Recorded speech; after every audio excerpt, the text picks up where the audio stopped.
যে খবর আপনাদের এই মুহূর্তে জানাবো, রাতে বন্ধ থাকবে মা উড়ালপুল। প্রতিদিন রাত 12টা থেকে ভোর 5টা পর্যন্ত বন্ধ থাকবে মা উড়ালপুল। এর কারণ হিসেবে বলা হচ্ছে রক্ষণাবেক্ষণ এবং মেরামতির কাজ চলবে, আর সেই কারণেই এই সিদ্ধান্ত। অয়ন ঘোষাল আমাদের প্রতিনিধি রয়েছেন আমাদের সঙ্গে। অয়ন, কি জানা যাচ্ছে, কতদিন বন্ধ থাকবে এভাবে রাত 12টা থেকে মা উড়ালপুল?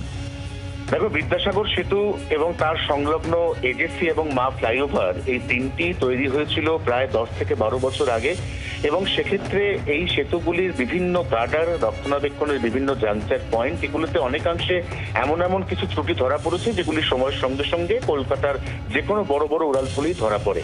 মা ফ্লাইওভারের ক্ষেত্রে সব থেকে বড় যেটা সমস্যা সেটা হচ্ছে দক্ষিণ কলকাতা এবং শহরতলি, তার সঙ্গে উত্তর কলকাতার বিস্তীর্ণ এলাকা এবং বিমানবন্দর এই উড়ালপুলের জন্য এই মানুষ এখান দিয়ে যাতায়াত করেন, অত্যন্ত বেশি পরিমাণ ব্যবহার করা হয়। এক্ষেত্রে রক্ষণাবেক্ষণের জন্য রাতের সময়টাকেই বেছে নেওয়া হয়েছে।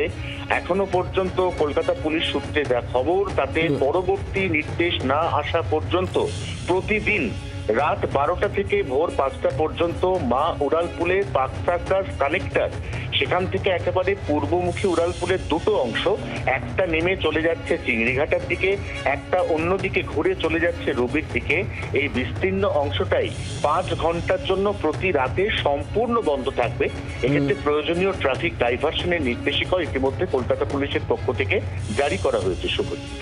অয়ন, ধন্যবাদ। অর্থাৎ যতদিন পর্যন্ত এই রক্ষণাবেক্ষণ এবং মেরামতির কাজ চলবে, অর্থাৎ কাজ শেষ না হওয়া পর্যন্ত এই নির্দেশ কার্যকর থাকবে।